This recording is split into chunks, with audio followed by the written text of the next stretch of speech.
तो कैसे हैं आप लोग? चलिए आज शुरू हम लोग करने वाले सॉल्यूशन केमिस्ट्री का चैप्टर नंबर 1 हो चुका। चैप्टर 2 की बात करते हैं सॉल्यूशन में जो भी ऑब्जेक्टिव 2009 से 2023 तक पूछे गए हैं उनकी चर्चा करने वाले। चलिए शुरू करते हैं। ऑब्जेक्टिव टाइप क्वेश्चन पहला कह रहा है which of the following can pass through semi permeable membrane. Semi permeable membrane से कौन पास करता है या अर्ध पारगम्य झिल्ली से निकल पाते हैं। देखिए कोई भी सॉल्यूशन जो बनता है वो किससे किससे मिलकर बनता है? सॉल्यूट और सॉल्वेंट से। सॉल्यूट क्या होता है? जो छोटे अमाउंट में पाया जाता है वो सॉल्यूट होते हैं, और सॉल्वेंट क्या होते हैं? जो ज्यादा अमाउंट में पाया जाता है। तो सेमी परमिएबल मेम्ब्रेन से जो होता है वो सॉल्वेंट पास करता है। कौन पास करता है? सॉल्वेंट पास करता है। कह सकते हैं ये कैसे पास करता है? लो कंसंट्रेशन, इसका जो डायरेक्शन होता है, मोशन का डायरेक्शन होता है, जो हमारे सॉल्वेंट पार्टिकल उनका मोशन का direction low concentration to high concentration होता है। कह सकते हैं इसके एग्जाम्पल में एक मेम्ब्रेन की बात की जा सकती है, और ऑस्मोसिस क्या होता है वो तो 2 मार्क्स में देखेंगे। यहां देखा जाए जो छोटे छोटे पार्टिकल है, ठीक है, वो क्या कर रहे हैं? आर पार जा पा रहे हैं, तो उनको कहा जाता है सॉल्वेंट। तो इसका आंसर क्या हो जाएगा? Solvent molecule. ठीक है, उम्मीद है थोड़ा सा समझ में आया। चलिए सेकंड नंबर क्वेश्चन पे चलते हैं। चलिए आ जाओ सेकंड पे आ जाओ। हाँ, which of the following is not an ideal solution. इनमें से कौन आदर्श घोल नहीं है? आइडियल सॉल्यूशन का मतलब होता है जो राउट लॉ को फॉलो करता है। ठीक है, तो इसको ये पहचानने का सबसे आसान तरीका है कि जिसके नाम सिमिलर दिख रहे हो, जिनके नेम क्या हो? सिमिलर दिख रहे हो। जैसे बेंजीन और टॉलिन, क्या सिमिलर, एक जैसा सुनता, एक जैसा नाम दिख रहा है। उसी तरह यदि बात करें मिथाइल अल्कोहल और इथाइल अल्कोहल, दोनों में अल्कोहल लगा हुआ है, तो ये भी हमारे क्या है? आइडियल है। तो पहला भी आइडियल हो गया, दूसरा भी आइडियल हो गया। अब क्लोरोफॉर्म और एसीटोन मिलता जुलता है क्या? नहीं मिलता जुलता है, तो ये हमारे क्या हो जाएंगे? Non ideal. क्योंकि हमसे पूछा जा रहा है कि आदर्श घोल नहीं है, नॉट एन आइडियल सॉल्यूशन, तो हमारा कौन सा हो जाएगा? क्लोरोफॉर्म और एसीटोन। इसमें देखोगे टेट्राक्लोराइड और टेट्राक्लोराइड दोनों में है, तो ये भी हमारे क्या हो जाएंगे? आइडियल सॉल्यूशन में काउंट करते हैं। तो मतलब सेम नेम टाइप के जो रहेंगे वही हमारे क्या कहलाएंगे? आइडियल में। तो यहाँ पूछ रहा है नहीं है, तो नहीं है में कौन सा हो जाएगा हमारा? क्लोरोफॉर्म और एसीटोन। चलिए, if 18 gram of glucose is dissolved in 1000 gram of solvent, then the solution is said to be, देखिए ग्राम बाई डिजॉल्व इन 1000 ग्राम मतलब 1 kg में। तो सबसे पहले अपने लोग जानते हैं, यहाँ देखिए क्या क्या दिया, मोलर दिया हुआ है, मोलर दिया हुआ है। तो इसमें मोलर की बात करें तो इसके अंदर हमारा क्या आता है? केजी आता है। ठीक है, तो मोलरिटी की बात की जाती है, मोलर की बात की जा रही, तो सबसे पहले मोलर की कहानी खत्म, इस मोलर की भी कहानी खत्म। या तो आंसर बी होगा या तो आंसर डी होगा। अब चलिए बात करते हैं किसको डिसॉल्व किया गया है? ग्लूकोज को। तो ग्लूकोज की बात करें तो ये क्या होता है? C6H12O6। अब इसकी बात करें तो C का कितना होता है? 12 × 6 प्लस हाइड्रोजन का 1 × 12 प्लस इसका हो जाता है 16 × 6। ये सारे के सारे को आप जोड़ोगे तो आ जाएगा ये अपना 180 ग्राम, 180 ग्राम पर मोल। ठीक है, अब सबसे पहले हमको क्या चाहिए? मोलरिटी निकालने के लिए मोल्स ऑफ सॉल्यूट चाहिए। तो मोल्स निकालने के लिए हमको पहले इसका क्या चाहिए? भैया ग्लूकोज का मॉलिक्यूलर वेट कितना होगा? तो ये हो गया कितना? 180 ग्राम पर मोल। तो नंबर ऑफ मोल्स की बात करते हैं, एन से इसको डिनोट करते हैं। तो कितने ग्राम के लिए? 18 ग्राम के लिए। 18/180 मतलब 1/10 मतलब 0.1 मोल। ठीक है, अब मोलरिटी निकाल लेते हैं। मोलरिटी सिंपल सा, मोलरिटी इज इक्वल टू क्या लिखेंगे? n बाई कितना है? 1000 ग्राम। 1000 ग्राम को लिख सकते हैं 1 kg। तो ये हमारा क्या हो जाएगा? n की वैल्यू कितनी है? 0.1 डिवाइडेड बाई 1 मतलब 0.1 मोल पर केजी। तो 0.1 मोलल, मोल पर केजी को क्या कहा जाता है? मोलल भी कहा जाता है। तो मोलरिटी निकालिए, फॉर्मूला आपको याद रहना चाहिए, चारों का चारों। तो सिंपल सा इसका आंसर क्या हो गया भैया? तीसरा का बी।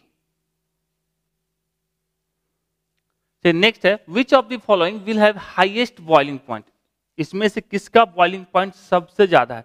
तो एलिवेशन इन बॉइलिंग पॉइंट आप लोग को भी पता है कॉलिगेटिव प्रॉपर्टीज होता है, वो किस पे डिपेंड करता है, वांट ऑफ फैक्टर पे, या कह सकते हैं कितने एटम्स में डिसोसिएट हुए हैं। ओके, अब यदि हम यहाँ बात करें तो ग्लूकोज डिसोसिएट नहीं होगा क्योंकि नॉन इलेक्ट्रोलाइट होता है, जबकि सुक्रोज भी नॉन इलेक्ट्रोलाइट होता है। NaCl हमारा क्या है, वो स्ट्रॉन्ग इलेक्ट्रोलाइट है, ये डिसोसिएट होगा किस में, Na+ और Cl-, मतलब I की वैल्यू कितनी हो जाएगी 2। तो इसका कह सकते हैं हाईएस्ट बॉइलिंग पॉइंट किसके ऊपर डिपेंड कर रहा है, I के ऊपर, तो सिंपल सा किसके लिए हो जाएगा, NaCl इन वाटर। यूरिया भी हमारा क्या होता है, नॉन इलेक्ट्रोलाइट होता है, तो डज नॉट डिसोसिएट करेगा, तो सिंपल सा इसका आंसर क्या हो जाएगा, NaCl इन वाटर। ठीक है, एकदम I की वैल्यू कितनी 2, तो इसलिए हमारा क्या हो जाएगा, ये इसकी बॉइलिंग पॉइंट क्या हो जाएगा, सबसे हाईएस्ट होगा।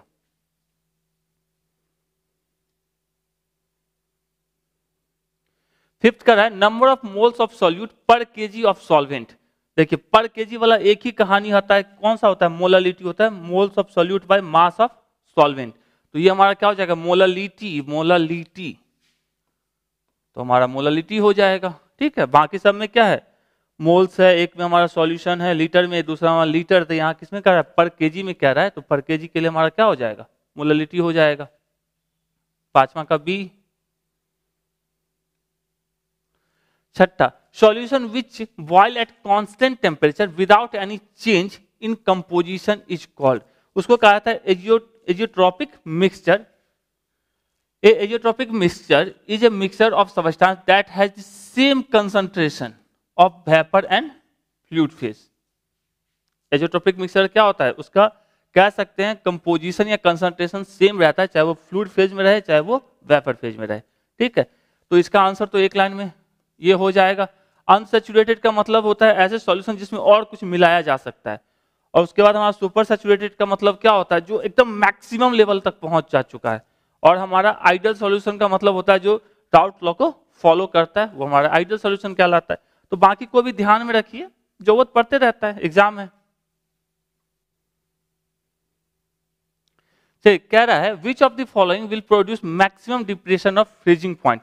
डिप्रेशन इन फ्रीजिंग पॉइंट क्या है, कॉलिगेटिव प्रॉपर्टीज होती है, तो वो किसके ऊपर डिपेंड करेगा, I के ऊपर, वांट ऑफ फैक्टर के ऊपर, मतलब नंबर ऑफ जितने भी डिसोसिएट हुए हैं, ठीक है, उनके ऊपर। तो कह सकते हैं इसको यदि हम तोड़ेंगे तो कह सकते हैं K2SO4, ये हमारा टूटेगा 2K प्लस SO4 2-। तो यहाँ कितने आयंस हो गए, 2 + 1 3। वही NaCl की बात करते तो ये हमारा होता है Na+ Cl-।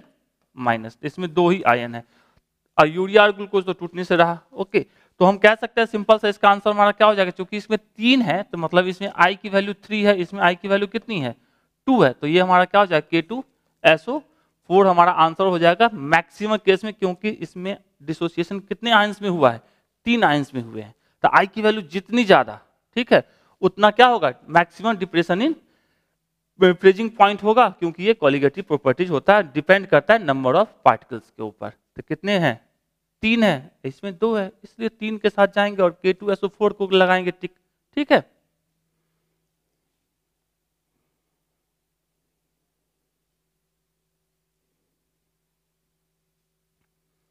Next, an example of colligative properties of A solution is. देखिए ये हमारे 4 होते हैं कॉलिगेटिव प्रॉपर्टीज।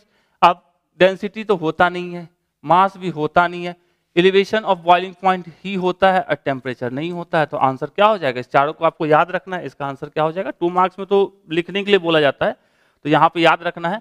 तो सी हो जाएगा 8वां का आंसर, C4।